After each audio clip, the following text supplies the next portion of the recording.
Hey y'all, welcome back to my channel, or welcome if it's your first time here. My name is Katherine Young and I'm a creative. And on this channel, we do creative projects, vintage, thrifting, and more, all kinds of fun things.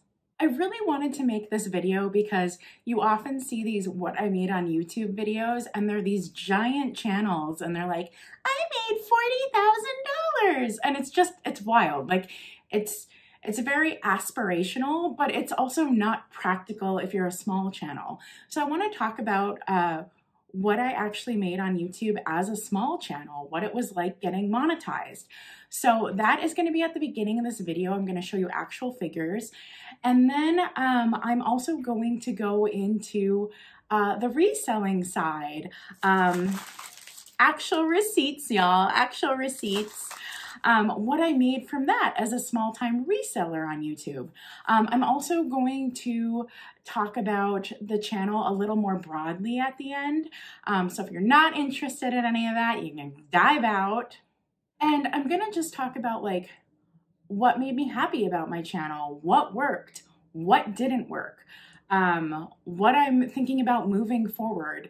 We're going to talk about all that in this video. So let's dive into my first YouTube paycheck. So to get paid on YouTube, you have to reach 1,000 subscribers and 4,000 hours of watch time. Honestly, this seems super daunting. I kind of went with the strategy of more frequency. So more videos means I would garner more watch time. Towards the end of 2021, I was doing roughly 3 videos a week to garner that watch time to make sure when I hit that 1,000 subscriber level, I would have the hours and I could instantly submit to be approved to be monetized. Now, I hit monetization in September over the holiday weekend. I was actually at Misty's Antique Pop-Up, Thrifter, Junker, Vintage Hunter, when I hit that 1,000 subscriber mark. All right, and then we have the Katherine Young, who just hit 1,000 subscribers. So yeah, come on over. I have a full Thriftoween series. So if you like spooky Halloween stuff, come check it out. All right. I was really excited. I entered for monetization that evening right away. I was just thrilled. It took about a week to get approved.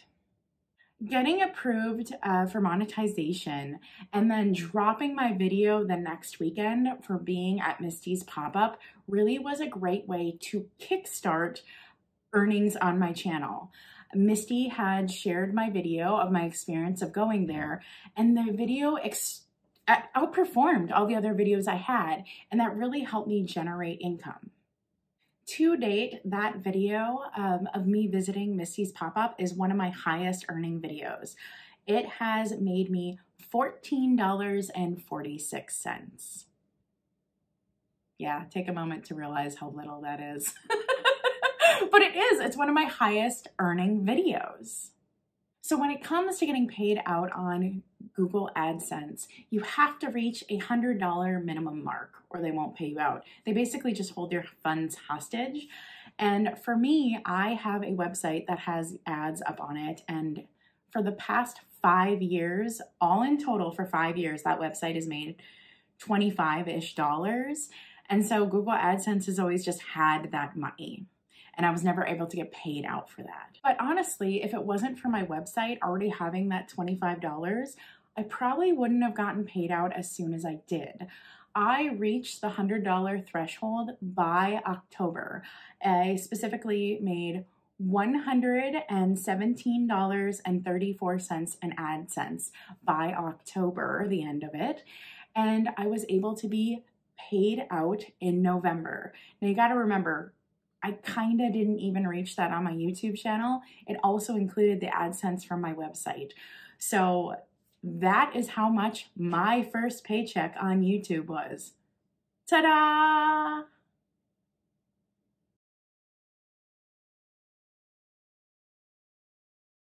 I haven't gotten a second paycheck since then I do expect to get paid in January.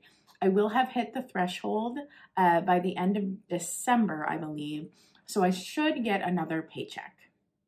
AdSense still hasn't totaled my earnings for December. I think they're just a little behind with everything. There is a disclaimer on the website that is like, from the 17th of December through the 4th of January, support isn't available. So I think they're just busy and behind, but I do expect a paycheck come January. It'll probably be a little over $100.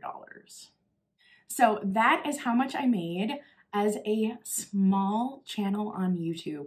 So that is just a realistic timeline, a realistic amount. So you can just kind of see what a small channel makes. Now I'm going to talk about my reselling income and some other parts with that. So I definitely made more off of YouTube than just that AdSense check. Next, let's talk about what I made reselling on YouTube. Now, I'm a small-time reseller. I do it on the side. It is a hobby, but it is a hobby I have invested in. So let's talk about what I brought in 2021 doing vintage reselling. Just know that I'm looking at my notes when I'm looking down, so I might be looking down a bit in this portion of the video. 2021, I brought in $3,592 in vintage sales. Awesome, right? Like, yay me, way to go. So I'm really proud of that, but when you break it down, it's not so great. My shipping costs last year totaled $1,454. My printed cost of goods thrifted to resale right here, and this is not my online receipts. I have those all kept separately. That's just these from like going to Goodwills and stuff sourcing, is $1,208. Now, there is also just so many more expenses, but I'm just going to point at one that it's pretty easy to see. My Redbird vintage box, which I cannot write off, by the way. That is not an expendable expense.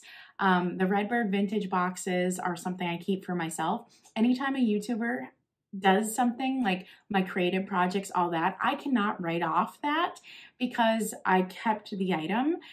So my Redbird vintage box at minimum was $600. Like I said, I can't write it off, so I don't have the exact amount. But just after shipping, items I bought in store, Redbird vintage box, I'm down to $330. And this does not include all my packaging materials. This does not include all my online auction purchases, stuff like that. But you know what it did do is it allowed me to have a vintage and thrifting channel without going into debt in any way, without being in credit card debt. And I can tell you right now, you can't constantly be bringing stuff into your home and spending money without having income coming in.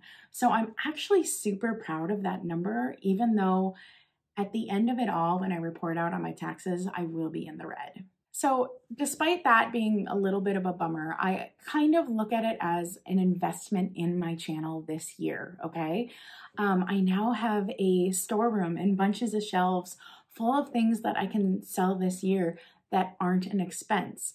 They're just sitting on the shelves waiting to be sold. So it kind of starts anew this year, which is really exciting. I am really hoping this year that my sales are going to be much better than last year. And that's really exciting to me. Also last year, things like the trip to Jeffrey Real Nifty Vintage's pop-up sale, I didn't write any of that off. I considered that a personal vacation. I considered the items I picked up as personal items. So just think about the expense of going from Minnesota all the way across the country to almost St. Louis and buying things and all that. Like, that's a huge expense as well.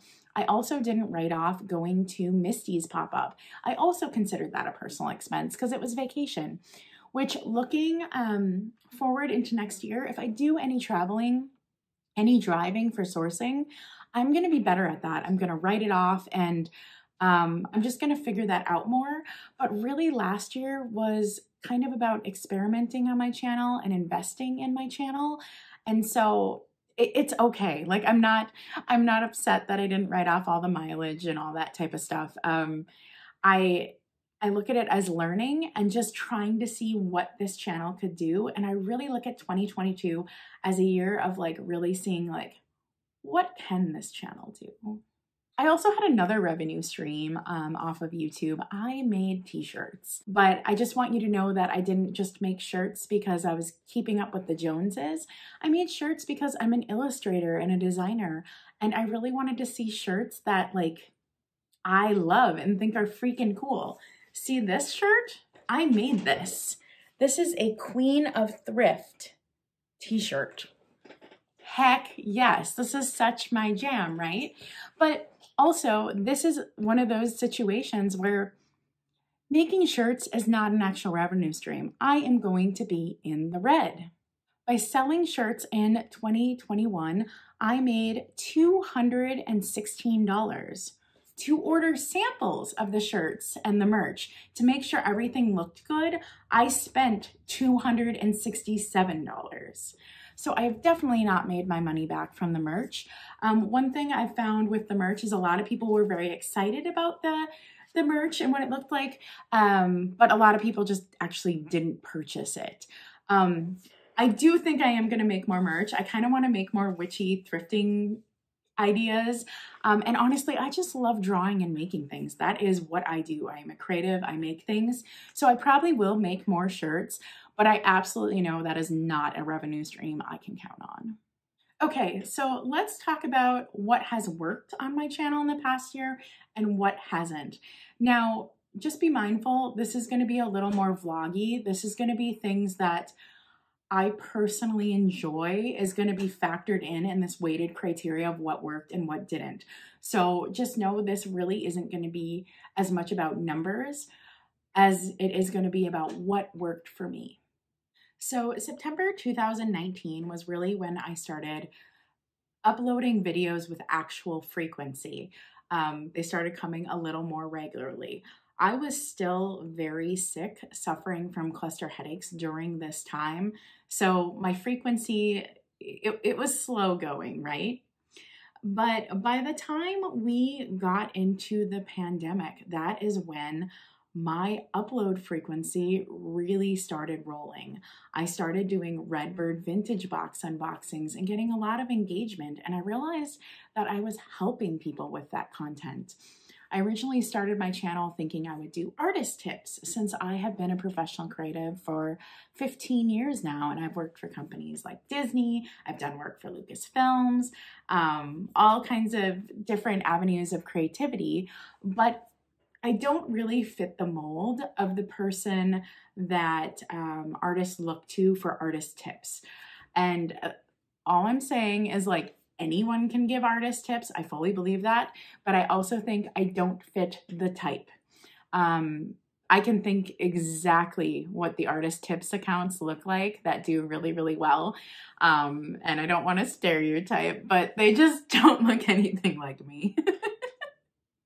So I started pushing out regular content and, you know, as I said, September 2019, and I did not get monetized until September 2021. So that was really 2 years of making content, you know, trying to get traction. And if it wasn't for finding the vintage community, I don't think I would have gotten the traction I did. Really, other larger accounts mentioning me, taking the actual time to go to the pop-up sales greatly helped me. I knew that I am a single woman with not as many responsibilities as some people out there, and with disposable income. I knew I could travel to these pop-ups and show people what it was like. I knew that was something I could provide, and I really wanted to do that, but I was strategic about it. I knew that going to these pop-ups would not only be a great way to meet people, which was such a pleasure, oh my God, but it would also get people to know me in the vintage community. They'd be like, oh yeah, that's the girl I saw at Real Nifty Vintage. Oh yeah, you know, and I knew that would help my channel, but I also knew it was something I could provide for people, and I'm really proud of that content. Haul content and thrift with me content performs really well on my channel. It always has, and it always will. YouTube algorithms know what to do with that content. They know which audience to share it to. The reason it does so well is it's kind of like when you watch your favorite sitcoms over and over. You know, there's always hilarity, turmoil, and everything works out at the end, right? It's also why police force and cop shows are so addicting, and we watch them so often because there's always a bad guy. There's all this turmoil to get the bad guy, but it always ends up good in the end. So it's this cycle that gives you a dopamine hit. That's why you watch them over and over. And that's what thrifting and haul content does. It gives you that dopamine hit, and it's always kind of in the same order. So it's very comforting content to watch. It's very addicting. I love that content. I love to watch it. And I especially love the thrifting content where I learn and I get to see things that we don't have in my area. I love that kind of content. But I can also tell you that for me as a creative person, that content isn't very interesting to make. It is very repetitive, and I like doing different things all the time. Repetition is not a strength of mine at all. Any kind of repetitive task, I get annoyed and I get bored. That's why making my channel, editing is my most hated part of this process. I also hate shipping and invoicing and packaging because it's all repetitive. I like doing different things. So what I tried to do is I tried to do a lot of different creative projects. But what happens with creative projects is you don't know how long it's going to take. You just don't. Everything from making the project to filming the project, it can be a whirlwind that you didn't expect. And having a full-time job, trying to do that, it just became wild. It was so much work, and I was already getting super burned out at my job, which then trickled into the rest of my life, and I started getting really exhausted. You know, videos that weren't necessarily that long. Let's see. Let's look. I'm just scrolling through my videos right now. You know, I made that Thriftoween pumpkin thrift flips. It's a 22 minute long video, right? It took me 12 hours just to make the projects and 2 weekends to do it. That is a lot of time. Now imagine filming 12 hours and trying to cut down that 12 hours into 22 minutes of time. It took a ton of editing. I didn't even track how much editing that was. So you can see how a creative video like that can be just huge and can just take up tons of time. Where a haul video, I'm kind of just sitting here doing the same thing, and the editing process is pretty much the same over and over again. So when you see haul content, just know I probably didn't have time to create other content. You know, I want to keep the frequency of my channel going, but I just don't always have time to do the creative stuff. Also, unfortunately, the creative stuff doesn't do as well. And I know everybody says, don't look at numbers, don't compare, blah, blah, blah, but you do. With YouTube, raising tide raises all ships. So if one video does good, you get more subscribers, you get more watches all across your channel. Everything starts lifting up if one video does really well. So YouTubers bet on themselves every time they make a video. They're trying to do a great video. And I did some videos over Halloween that were extensive in time, just extensive, with the table setting being the most extensive. It was actually a project I'd been working on for a year. It took me 3 weeks just to film the video, and it didn't do well at all. And that was crushing. And you might say, well, Katherine, maybe it just wasn't good content. Maybe you didn't do a good job. Okay. You know, this is a capitalist society. We are a merit-based society. If something isn't good, it isn't going to do well. But I know that isn't true because I saw the content go viral on Facebook. And that was absolutely heartbreaking because there was no revenue tied to that. It did not uplift my channel. It just really proved to me that people on YouTube did not see my video. And that's an algorithm thing. That is something I cannot control. And you know, stuff like that can be heartbreaking. You know, if you chase the carrot and the carrot's always just pulled away from you and you see the potential, that can be really heartbreaking. And so I've really learned that chasing the algorithm, trying to get good views on these creative projects is just not going to happen. But creative projects are what I love. So just know that moving forward, I probably am going to do more creative projects on my channel, but I can tell you right now, the growth of my channel is going to stagnate because of that. But personally, I'm going to be happier. Also for sales, I am going to continue to do my Saturday morning sales. I can handle that amount of work. What I can't handle is doing big live sales with frequency.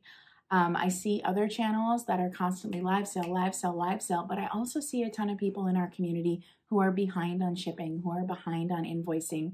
And it's because they're saying yes to maintaining the frequency when really they need to slow down. And I saw myself hitting that wall of like, I kept constantly being like, I can do this, I can do more, and it wasn't possible for me. I couldn't maintain the frequency. It got to the point where I was like, my mental health is not doing well. Well, hi, Lily. Do you need in the video? Hi, come here. Come here. Yes. Hi. Hi. And I really realized that, you know what? I don't have to create programming for anyone, right? Right, Lily? She doesn't want to be helped. You know, I do not have to create regular programming for people. I don't. I'm not a cable network. And so the idea of just doing like regular scheduled live sales was just way too much. I do plan on doing sporadic live sales moving forward on different people's channels. That I am absolutely open to, but I just can't maintain the pace of doing a big live sale every week. And one of the absolute blessings of YouTube is not something that worked or didn't work. It's something that just happened. I have some of the greatest friends in the world because of YouTube, and I didn't expect that. It's just amazing.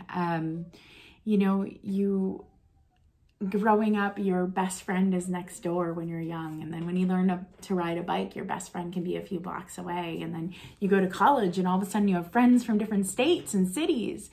And then as an adult, you can have your best friend from anywhere. Right, Lily? Yeah, right? Come here, Lily. Come here. Come here. Come here. Come here. And you know, YouTube really has connected me with some of the best friendships in my life. And it's just because I was able to find the right people. And that is a huge blessing. Oh, you don't want to be in the video, do you? You don't want to be picked up. Oh, you went down. All right. Okay, so this video got really rambly.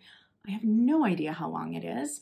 If you're still here, thank you so much. I think this video took a but yeah, I just wanted to get this info out because I think it's helpful for small channels to see this information. And heck, I'm always looking for this kind of information and never can find it. You know, all you find are like those YouTubers that are like giant and they like kind of answer questions, but not really, you know? So I wanted to create a video that was helpful. So that is it, y'all. If you like this content, if you like vintage content, if you just want to like see what I'm doing and watch my channel grow and just watch what I'm doing in the next year, I truly believe learning has way more to do with watching people walk the walk than listening to them talk the talk. So if you just want to see that, please subscribe, stick around, see what's coming. And I'll talk to you later, y'all. Stay creative. Bye.